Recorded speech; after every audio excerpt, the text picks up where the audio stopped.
Hi, welcome to the 10th episode of HorseSpirit Arts Gallery's The Artistic Spirit. Tonight I have the pleasure of interviewing and introducing fused glass artist Chris Guercio. But before we do that, let me introduce you to Rob Hix. He is the brainchild behind this show, and he is going to tell you how this live show is going to work. So Rob, will you please join me?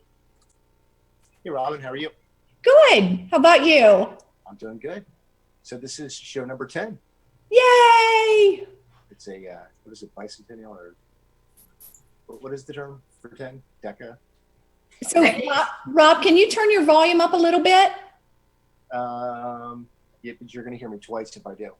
Oh, okay. So who do we have tonight? So we have Chris Guercio, fused glass artist. Yep. I spent, so this week was kind of busy. So I spent some time with Chris. I also spent some time with John Weinstein, who will be joining us next week. We got a promo that we'll play later in the show for that. And you gave me the honor and privilege of, for our 10th show, me picking out the small business of the week for Ellicott City. So I picked my barber. Nice. Who lives in Ellicott City. Who lives and works in Ellicott City. Well, there we go. Yeah. So it'll be a fun tell show. them how it works. Yep. So this is a live campfire show. This is not television. So let's see. We're going to say hi to the people that are here. Beverly is here. April Rimpo is here. Hi, guys. Hi. If I see a number of other people are here, but if you guys don't put anything in the comment, we can't see that you're in here. So we subsequently can't say hi. But like I said, this, we're trying to use this show as a community to have conversation. So hopefully you'll think of this, like I said, like a campfire, not a television show. And enjoy yourself. This will be a lot of fun tonight. Thank you, Rob. All right. Enjoy. Well, let me tell you some things about Chris Guercio that she wouldn't tell you herself. She graduated from La Jolla University, and she has traveled extensively. She spent a year in France. She got interested in fused glass not that long ago in 2009, and then it's been her passion ever since. One interesting fact about Chris is that not only is she an artist, but she's also a writer. And she won a poetry contest one time, and Moosehead Beer, I'm not kidding you, gave her an all-expense trip paid to Canada. So not everyone can say that. Chris is fun and eclectic and very smart and witty, and all of that comes together in her art. So let me introduce you to Chris Guercio. Hey, Robin, how are you? I'm good. How about you, Chris? I'm great. So glad to see you. And thank you so much for doing this. Oh, I'm very happy to have you here. So, Chris, why don't we start with telling people about your passion for art and how you got started? Well, I have to tell you that I've always had an interest in art of some type or another. I've always made things. I started when I was maybe 5 years old with embroidery, maybe 6 years old, making things, just pillowcases and embroidering things. And then I graduated to felt work and crewel and needlepoint, counting cross stitch and knitting. But it wasn't until I took a class at the Columbia Art Center in 2009 that I really became addicted to fusing glass.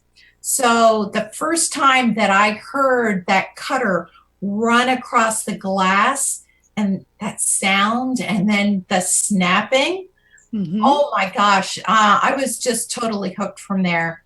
So glass is just awesome. There are so many things that you can do with it. You can make 2D wall art, you can make 3D sculptures, you can make tiny jewelry pieces, you can make large industrial size windows or installations on the sides of a building. It's just incredible. In fact, didn't you make that piece of jewelry around your neck? Yes, I did make this. I made this a couple of years ago. That is cool. Well, one thing I'd like to say about where you took your classes is the Columbia Arts Center, which is a really wonderful resource we have here. It's just about 5 miles from historic Ellicott City, and there's so many talented artists there, and they teach so many classes and hold a lot of shows. So they're a real blessing in our community. Yes, I love having them there, and they've been so warm and welcoming. They always have a student-teacher art show. It's just wonderful. So, Chris, in addition to taking classes at the Columbia Arts Center, I understand that you also took some classes at Corning Glass and then somewhere in a glass center in Pittsburgh. Can you tell us about that? Yeah, so I've taken many classes, many classes. I love to experiment with glass. I studied with 2 different teachers at the Corning Museum of Glass in Corning, New York. They are like the mecca of glass. If you want to learn anything about glass, you go there. I've also studied at the now out of business Vitrum Studio in Beltsville and at Weiser Glass in Kensington, Maryland. I've taken classes at the Pittsburgh's Glass Center with Richard Parrish. I've studied at a number of different artists' home, including Linda Humphreys, who's brilliant, and Michael Dupiel, who's also brilliant. He does large municipal installations. Everyone in the glass community is wonderful. They're warm and welcoming, and I am constantly learning about glass. You know, one thing I find amazing is that you didn't start Fused Glass until 2009, and here it is 2017, and you were one of the most talented Fused Glass artists I know of. In fact, I'll give you a little shout out. You just won another award at the Columbia Arts Center in a recent show for doing hands that were laying on top of each other out of glass. It's really amazing. Yeah, thank you so much. Glass is just my passion. It's like I finally found my element. And the hands, Trudy Babachek had told me about the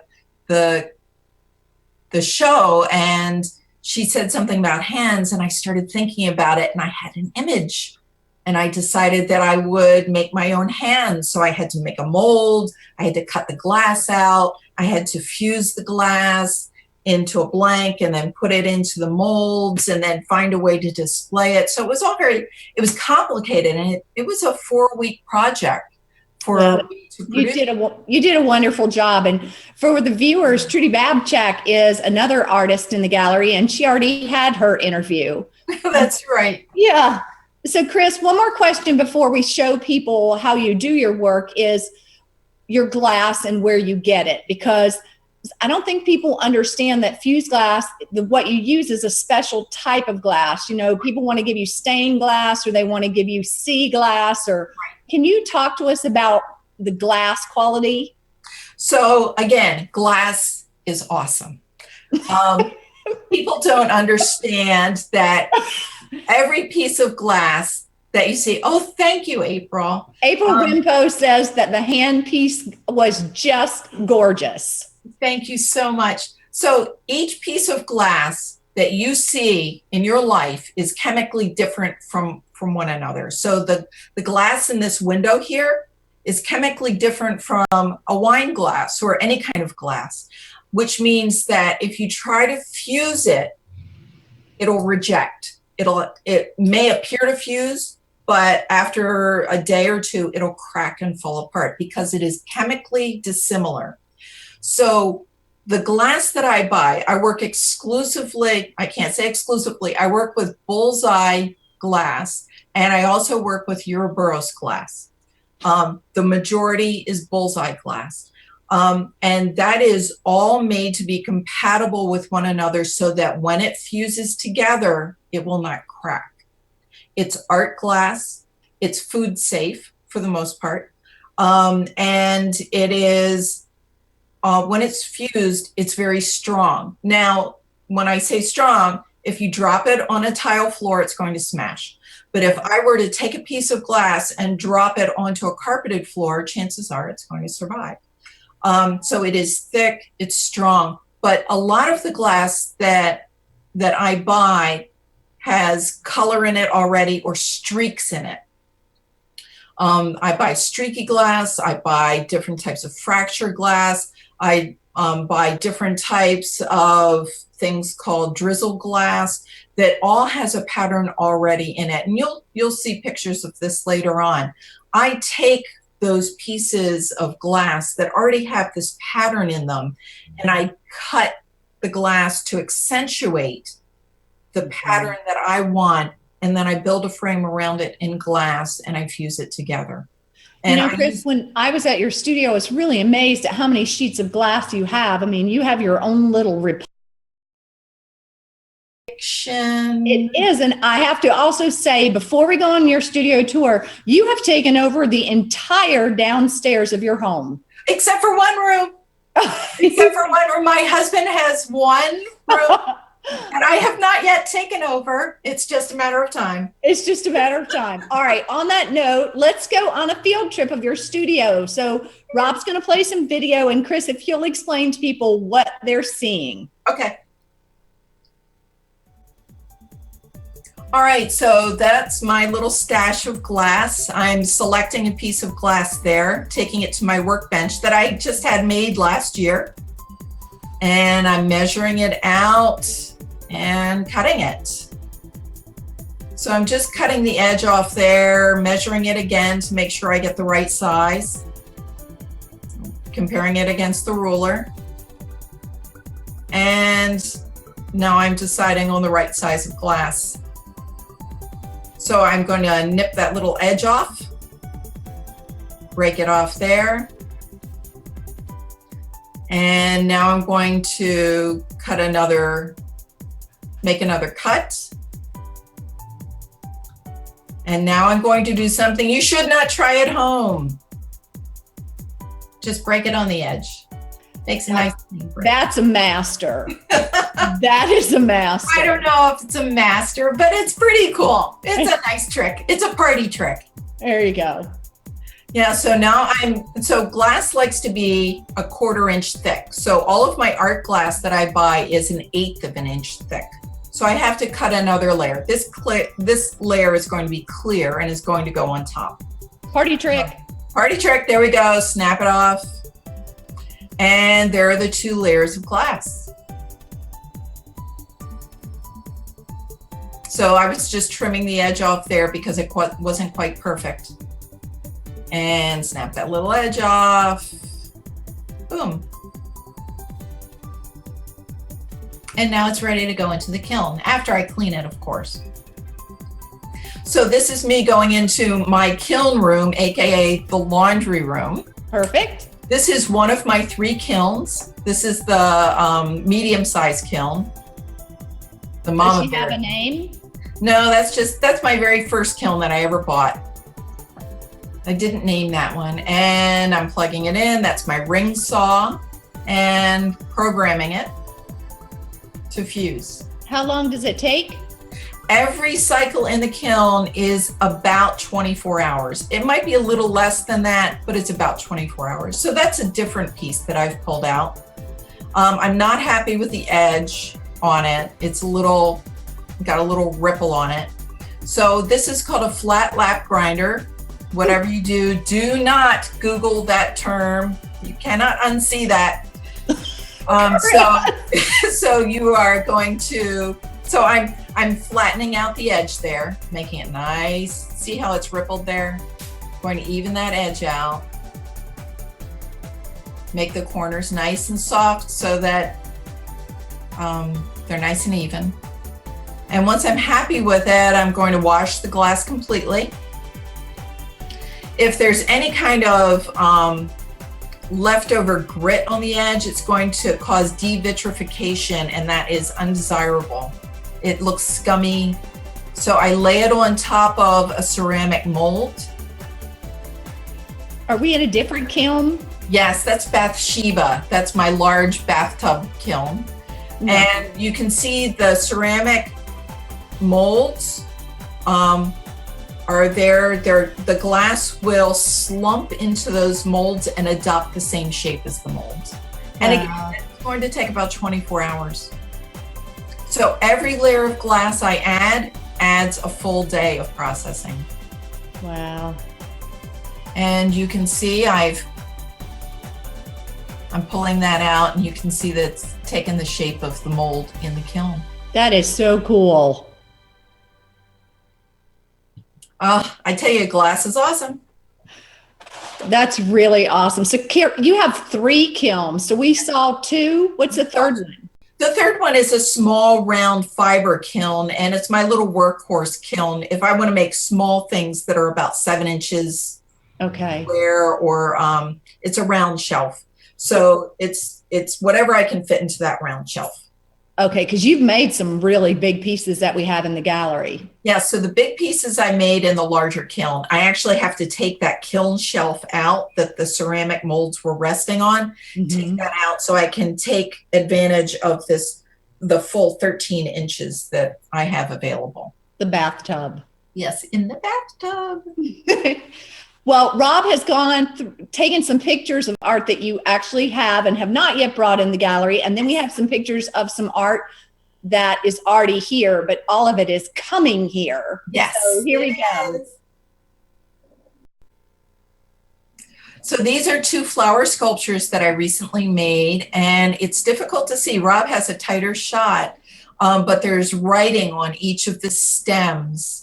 And the writing is just free form, inspirational, love type verses that I've put on. Each one is unique. Each one is special in its own way. That's so cool, Chris. This is the first prize that I ever won at the Columbia Art Center at the Student Teacher Show. It's called Poppy Fields, and it was inspired of all things by my screensaver at work. It showed, it showed this beautiful field of poppies, and I decided to try to replicate that. And of course, poppies aren't all the same shape or size. They're all different shapes as they blow in the wind. So I was trying to give the impression of, movement and wind. I do try to give the impression of depth of movement in all of my glass. It's just beautiful. Hey, Rob, before you get to this piece, can you go back 2 pieces? Chris, I want you to talk about that stand.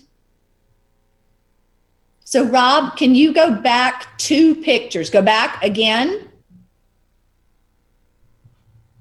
I think to the poppies. Yes. Well, that's it. So Chris, where'd you get that stand, girlfriend? Well, I work with a welder named Dave Hardell. He's one of the artists at the gallery, and he is a dear sweetheart friend of mine who I met online on Facebook of all places. I had been looking for a welder to work with for years, and his name popped up one day on a fused glass site. And I said, "Oh, where are you located?" He said, "Oh, in Maryland." And I was like, "Oh, he's probably on the Eastern Shore, somewhere far away." And he said, "No, I'm in Ellicott City." He was 2 miles away. That's so great. And you are actually how I found him as an artist for the gallery. And he is so talented. Yes, I just love all the work that he does. All right, Rob, we're ready for you. I want to read a couple comments. Sikapi Hooper Daisy says, "Poppy Fields is beautiful, Chris." Oh, thank you. And Lori Hansen says, "It's great to see your process. You are a fearless creator. I love how There your you glass is go. so unrestricted." Can't see the rest of the comment. Something after unrestricted. Sorry. Oh, that's good to know. I'm a mad experimenter in the kiln. I generally don't ask people questions about, hey, if I do this, what's going to happen? I just put it in the kiln and give it a whirl and see what happens. And I try to encourage everybody, all the other fusers I know, to do that. But a lot of people are really afraid. So yes, fearless. Fearless. Thank you. All right, Rob, we're back to photos. So this is the very first piece that I made in my home studio in 2010. I had just bought my first kiln, and I had, again, this vision of a dragon, an up-close shot of a dragon. And so that has become my business card, that eye, the crazy eye. And I just love that piece. I can't part with it. That is great. And this is a piece in the gallery. Somebody gave me a hubcap, a Cadillac hubcap. And I thought, oh, pink Cadillac. So I fused a piece of pink glass with a piece of iridized glass. So iridized glass has a metallic coating on it. And I put it into the hubcap and allowed it to slump in and take the shape. And you can see the hubcap or the Cadillac symbol there in the center. Oh, I just love that piece. Yeah, it's amazing. And it's pretty deep. Yes. It's a nice bowl. Yeah. And so this piece is a piece I made at the Columbia Art Center with Jean Matee, who is my very first fused glass instructor. And she set me on my path to glass and fused glass. This piece ended up in my mother's room at the nursing home, and it was there for a couple of years. And Robin asked me for it a number of times, and I was unable to part with it. But it's flowers in a garden, and you can see the path as you walk through the flower garden. It's very pretty. It's dangerous how we pick out art, or how I pick out art, because you let me come to your home and walk through, and I'm like asking for all these things. And sometimes you let me have them. Yes, and sometimes I'm like, yeah, not that piece. And one time you brought a piece to the gallery, and then you looked so sad that you were getting ready to give it to me. I was like, just take it home. Take it home, and if you're ever ready, bring it back. So. Yeah. Oh, I still have that piece hanging up. I love that piece. All right, Rob, more pictures.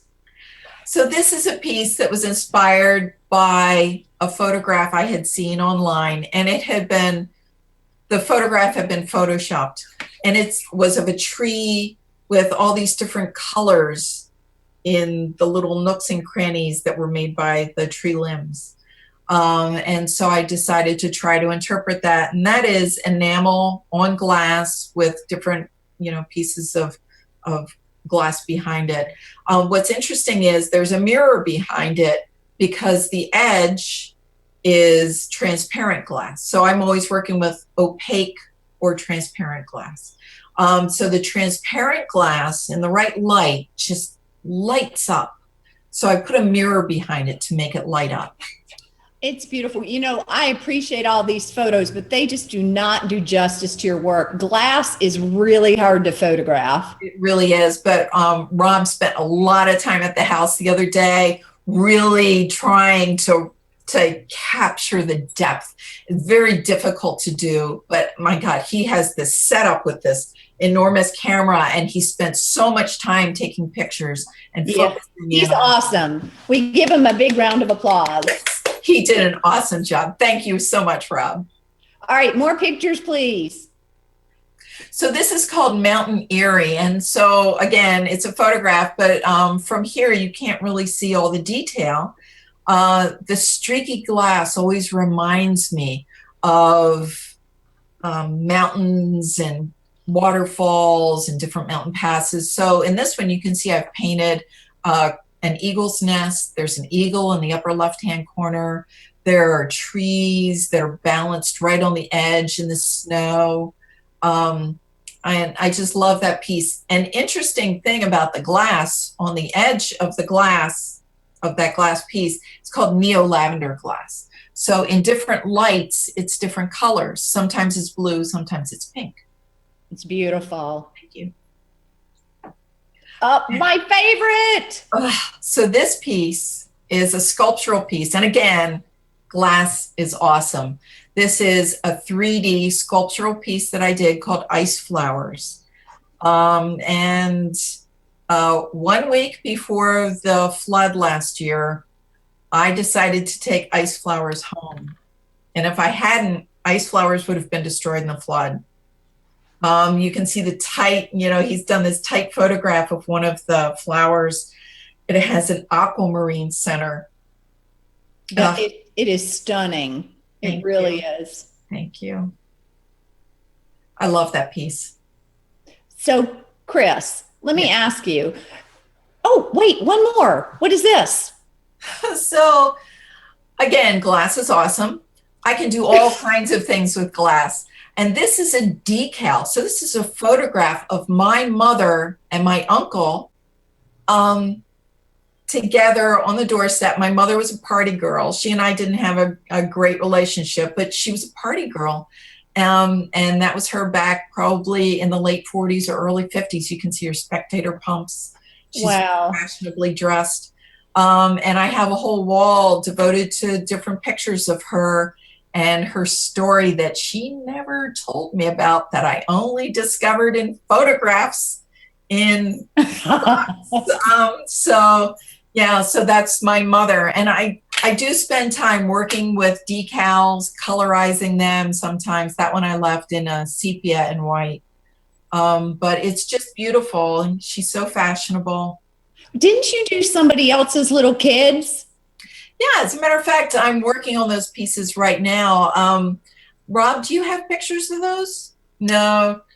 Okay, so I have pictures. I have a picture of my children in a poppy field when they were little in California, and I took this picture and I did it in a decal, and then I colorized it, and people have just gone bonkers over this. Yeah, I saw pictures of it. It's really pretty. Yeah, and so a friend of mine asked me to recreate this picture for her granddaughters. And so I've been working on that. They're not yet complete. Rob's trying to find a picture right now. But so what I do is I cut out the glass around the little girls, and I have the decal laid over that, and then I make the background. So the picture in particular that you're talking about, Robin, is a picture of two little girls with a fence, and they're standing on concrete, and they're adorable, but the fence and the concrete were not adorable. So there it is. These are my children in the poppy field in California. This is the picture that started it all. People have just gone crazy about this picture. So they're colorized. They're actually raised up a little bit off the surface of the glass, and they almost have a halo effect around them. I colorized their dresses, and I made them, pretty. And then I put these very textural flowers in the foreground. Yes. So did you paint on top of it to get the flowers? Yes, and I painted on top. I painted the sky in the background, so it has a watercolor effect. And so I was working with this other piece for my friend. I ended up cutting the little girls out very carefully so that there was no fence, no concrete. And I said, I'll put them on a field of flowers. So that's what I'm working on right now. Oh, that's wonderful. So Chris, in bringing this to a close, tell me, what would you say to somebody who is inspired by this show, who's interested in fused glass? What is one of the things you'd say to them? Well, I have a couple of things to say. One is never stop learning about glass. Take as many classes as you can afford. And you can take classes anywhere. There are lots of classes offered locally. The other thing that I would say is experiment. If you are wondering what kind of technique to use, try it, but on a small scale, and just spend the money on the little piece of glass. It is an expensive hobby, but spend the money on a little piece of glass and experiment in your own kiln.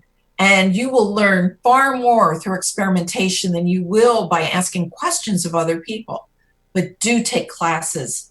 That's awesome. The teachers are incredible, and they just have spiritual journeys that they've gone through themselves that they can share. Chris, what else would you like people to know as we come to a close? Well, you talked about this prize that I won writing.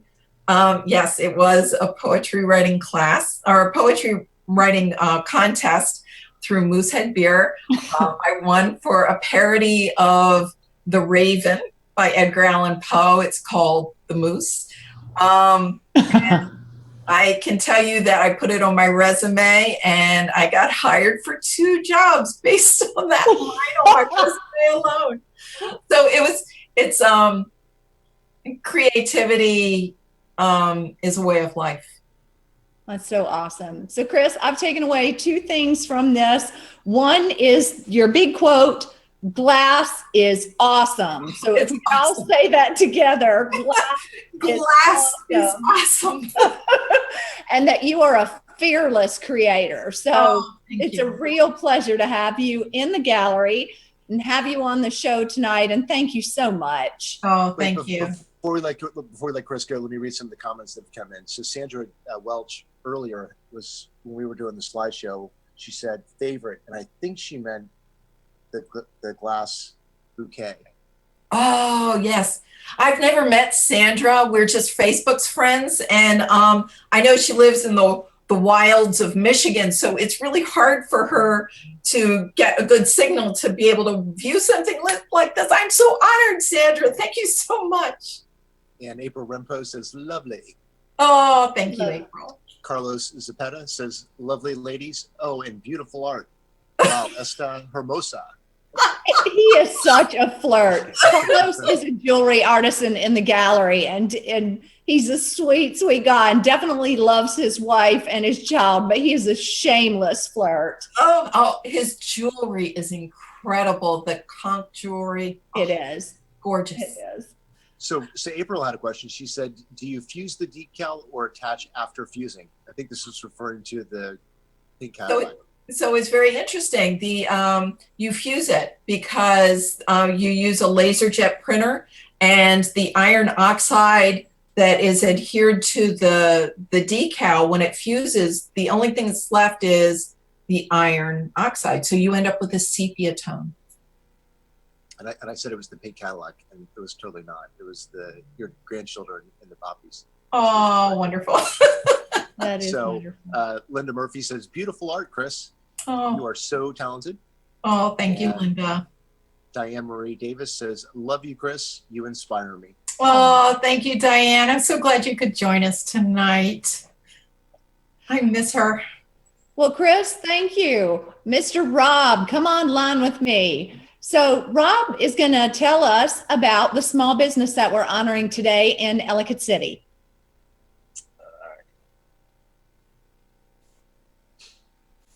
Okay, so since this is our 10th episode, you tasked me with choosing who the business of the week was going to be. And I chose Rob's Barbershop here. It's not in Ellicott City or historic Ellicott City, but it's right off of North Chatham Road, kind of like where the Home Depot's at. And I've exclusively gone to Rob's Barbershop since I moved here in Ellicott City 17 years ago. Wow. Super cool guy. I just wouldn't go to anybody else. My kids all go to him. So he's who I chose to be the business of the week. So 17-second promo I'll run for you guys real quick. Wonderful. Hey, I'm the Rob from Rob's Barbershop here in Ellicott City. We've been here for over 16 years. We've done a lot of families and friends in the area. We specialize in men, women, and children's haircuts and color. You can also reach us online at robsbarbershop.com. You can call us, give us a call, or follow us on our social media pages. Thanks. There it is. Thank you, Rob. That's really great. That's really great. You are a loyal customer. I am. I am. All right. So guys, let me just tell you a couple things. John Weinstein is going to come on next week. And let me just tell you something about John so we had the flood on the 30th of July, 2016. John was actually, I think, in Italy, a long planned trip for he and his family. I think it happened the day he landed, and he was on a plane back here. He was with us the entire time. He was with us while we cried and while we rebuilt. He personally pulled nails out of the wall in my gallery and spackled, and his wife painted furniture. And there's few people that I think more of. So here's just a short promo on how John is going to join us as a small business next week. Hi, I'm John Weinstein. I'm looking forward to appearing live with Robin Holliday next Thursday, May 4th at 7 o'clock on her Facebook page, the HorseSpirit Art Gallery Facebook page. for a conversation about how things are going here in Ellicott City and what's up next. Look forward to seeing you there and hope you can join us. So I am very excited to announce our artist next week. She will be the 11th artist. Her name is Eileen Williams, and she works in fabric, and she actually makes two-dimensional fabric wall art sculpture. I've never seen anything like it. The vibrancy of her colors, the textures, the shapes are truly remarkable, and I am so glad to have her in the gallery. So, and she's just such a nice person. So tune in next week, next Thursday, which I believe is May 4th, and you will meet, May 4th, and you will meet Eileen and hear all about her art. And also you'll have the opportunity to see John Weinstein and ask questions. And in closing, I'd just like to invite you to come visit the gallery. There are 47 wonderful, talented artists, and Ellicott City is coming back, and we would just be thrilled to have you be here and enjoy this environment. And I hope to see you. So I hope you have a wonderful week, and I'll see you next Thursday. Take care.